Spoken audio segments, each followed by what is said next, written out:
L'Assemblée va entendre l'allocution de son Excellence Massoud Pezeshkian, président de la République islamique d'Iran. Je prie le protocole de bien vouloir escorter son Excellence et je l'invite à prendre la parole.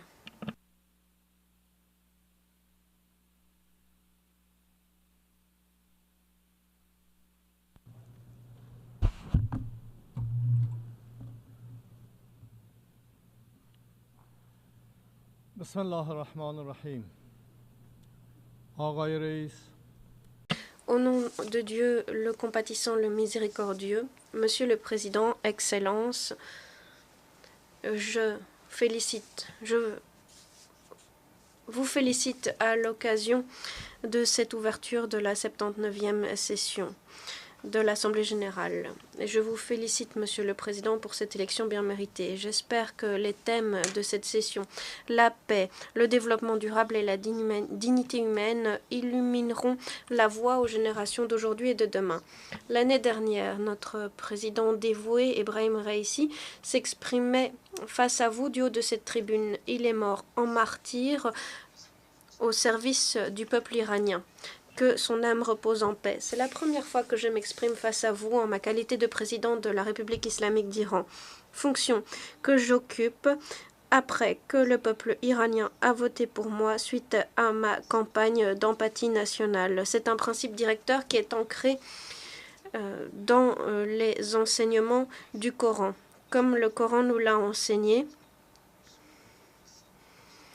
les gens formaient une seule communauté, puis Dieu envoya des prophètes comme annonciateurs et avertisseurs, et il fit descendre avec eux le livre contenant la vérité pour régler parmi les gens leurs divergences. Mais ce sont ceux-là même à qui il avait été apporté qui se mirent à en disputer après que les preuves furent venues par esprit de rivalité. Et l'imam Ali a dit à ses gouverneurs de traiter les peuples avec gentillesse et compassion, de ne jamais diriger par la violence, de ne jamais diviser les peuples en différentes catégories. La mission des prophètes a toujours été de promouvoir la vérité et la justice dans les sociétés parmi les peuples, quelle que soit la couleur, la race, le genre ou la langue parlée. La paix et la sécurité dans le monde ne pourront être garanties sans le respect des droits des individus, des communautés et des nations en toute justice et équité. Posons-nous la question suivante. Est-ce que les causes profondes des guerres et des bains de sang dont nous sommes les témoins aujourd'hui ne sont-elles pas liées aux droits bafoués, aux discriminations, aux inégalités, à la volonté de pousser certains à rester sous-développés, à faire fi des droits des individus? Tant que l'injustice, l'oppression, l'avarice, la pauvreté et l'ignorance prévaudront dans les régions, les violences se poursuivront. À moins de nous atteler à ces questions, nous ne pourrons pas garantir à nos enfants un avenir sans obscurité et destruction. J'ai lancé ma campagne électorale en me concentrant sur la réforme, l'empathie nationale et un travail constructif avec le monde, mais aussi le développement économique. Et j'ai eu l'honneur d'obtenir la confiance de mes concitoyens via les urnes. J'ai pour intention de jeter les bases solides de mon pays qui va entrer dans une nouvelle ère et jouer un rôle constructif dans cet ordre mondial en pleine évolution. Mon objectif est de m'atteler aux obstacles et enjeux tout en restructurant les relations de mon pays, en tenant compte des nécessités et réalités d'aujourd'hui. Monsieur le Président, cette dernière année, le monde a pu découvrir la véritable nature du régime israélien. Le monde a pu voir ce régime perpétrer des atrocités à Gaza. En 11 mois, ce régime a tué de sang-froid 41 000 innocents, des femmes et des enfants avant tout. Ses dirigeants qualifient ce génocide, ce meurtre d'enfants, ces crimes de guerre, ce terrorisme d'État comme de la légitime défense. Ils qualifient les hôpitaux, les écoles maternelles et les écoles de cibles militaires légitimes. Ils traitent tout individu brave, courageux et épris de paix qui proteste contre ce génocide d'antisémites. Il qualifie un peuple oppressé qui s'élève contre 70 ans de terrorisme et d'humiliation comme terroriste. C'est Israël qui a assassiné nos scientifiques, nos diplomates et même des hôtes sur notre terre. C'est Israël qui a appuyé ouvertement et secrètement des groupes terroristes tels que l'EIL. L'Iran, quant à lui, a toujours appuyé les mouvements de libération de peuples victimes du joug du colonialisme du régime israélien. Nous avons été côte à côte avec les peuples du monde qui sont descendus dans les rues, horrifiés par les atrocités israéliennes. Nous condamnons les crimes israéliens contre l'humanité. Il est temps pour la communauté internationale de cesser les violences et de mener à bien un cessez-le-feu à Gaza et de mettre fin à cette barbarie d'Israël au Liban avant de faire sombrer la région et le monde dans la guerre. Israël a perdu la bataille à Gaza. Aucune violence barbare ne pourra restaurer son mythe d'invincibilité. Israël reste aveugle et cet terroriste s'est tourné vers le Liban avec une agression massive qui a fait des milliers de victimes. Ces actes doivent faire l'objet d'une réaction.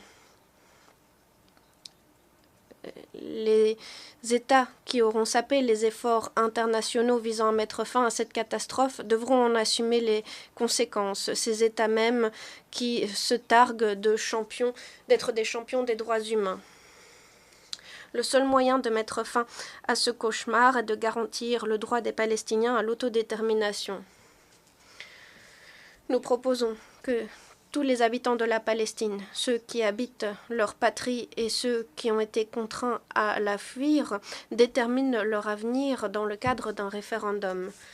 Nous sommes convaincus que c'est grâce à ce mécanisme que nous pourrons parvenir à une paix pérenne entre musulmans, chrétiens et juifs vivant côte à côte sur un même territoire, dans la tranquillité et la paix, à l'abri du racisme et de l'apartheid. Excellence. Penchez-vous sur l'histoire de la région. L'Iran n'a jamais été à l'origine d'une guerre. L'Iran s'est toujours défendu de façon héroïque contre des agressions externes, poussant les agresseurs à regretter leurs gestes. L'Iran n'a jamais occupé d'autres territoires, n'a jamais cherché à s'accaparer les ressources d'un pays. L'Iran a toujours fait des propositions à ses voisins et au sein des enceintes internationales afin de garantir la paix pérenne et la stabilité. Nous n'avons eu de cesse d'insister sur l'unité de la région et sur la création d'une région forte, une région robuste, s'articulant autour de principes fondamentaux. Premièrement, nous devons reconnaître que nous sommes voisins et en raison de ce lien, nous serons toujours unis. La présence de puissances étrangères dans notre région est temporaire et entraîne l'instabilité. Notre développement et nos progrès sont étroitement liés. Et sous-traiter la sécurité à des puissances étrangères ne nous bénéficiera jamais. Deuxièmement, un nouvel ordre régional doit être créé, doit être inclusif et bénéficier à tous les voisins. C'est un ordre qui ne tient pas compte des intérêts des États ne saurait perdurer. Troisièmement, ces pays voisins et frères ne devraient pas gaspiller leurs ressources à des guerres d'attrition ou à une course aux armements. Notre région est victime de la guerre, de tensions, du terrorisme, de l'extrémisme, du trafic de stupéfiants, de la pénurie d'eau, de la crise des réfugiés, de la dégradation environnementale et des interventions étrangères. Ensemble, nous pouvons nous atteler à ces défis afin de créer un avenir meilleur pour les générations à venir.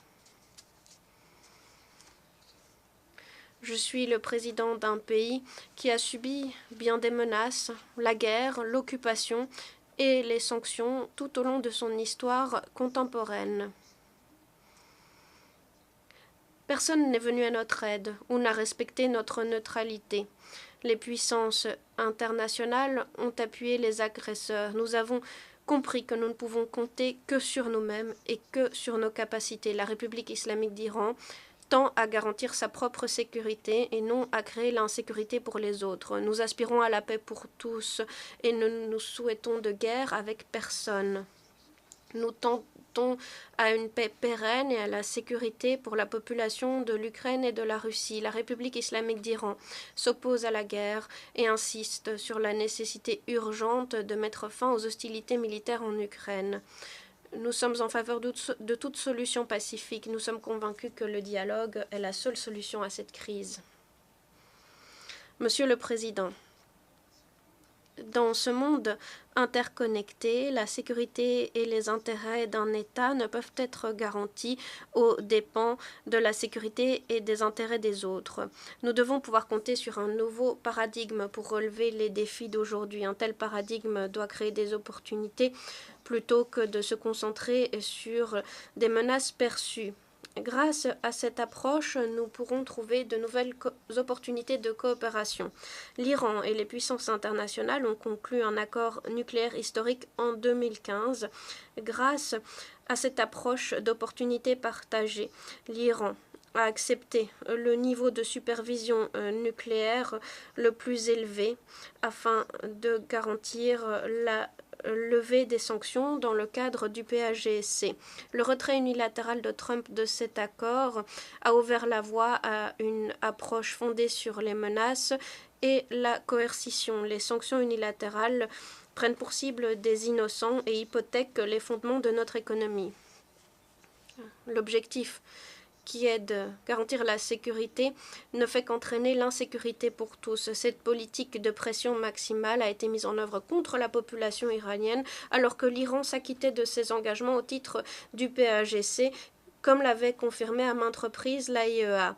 Nous sommes prêts à coopérer avec les participants du PAGC si ces engagements sont mis en œuvre dans leur totalité et de bonne foi.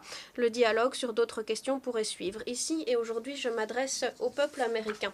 Ce n'est pas l'Iran qui déploie des bases militaires le long de vos frontières. Ce n'est pas l'Iran qui impose des sanctions contre votre pays, qui entrave vos relations commerciales. Ce n'est pas l'Iran qui vous prive d'accès aux médicaments. Ce n'est pas l'Iran qui entrave votre accès aux systèmes bancaires et financiers internationaux.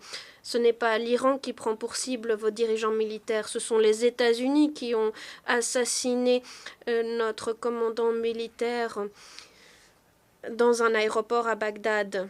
Mon message est que ces stratégies sont contre-productives. Il faut tirer les enseignements de l'histoire. Nous avons la possibilité d'ouvrir un nouveau chapitre, un chapitre qui commencerait par la reconnaissance des préoccupations sécuritaires de l'Iran et par une coopération sur des enjeux mutuels. Les sanctions sont destructives, sont des armes inhumaines qui entravent les économies des nations.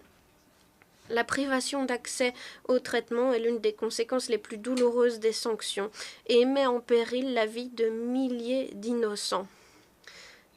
Ces mesures constituent des violations des droits humains, mais sont aussi constitutives de crimes contre l'humanité. Notre nation a fait montre de résilience face à maintes difficultés entraînées par les sanctions au fil des ans.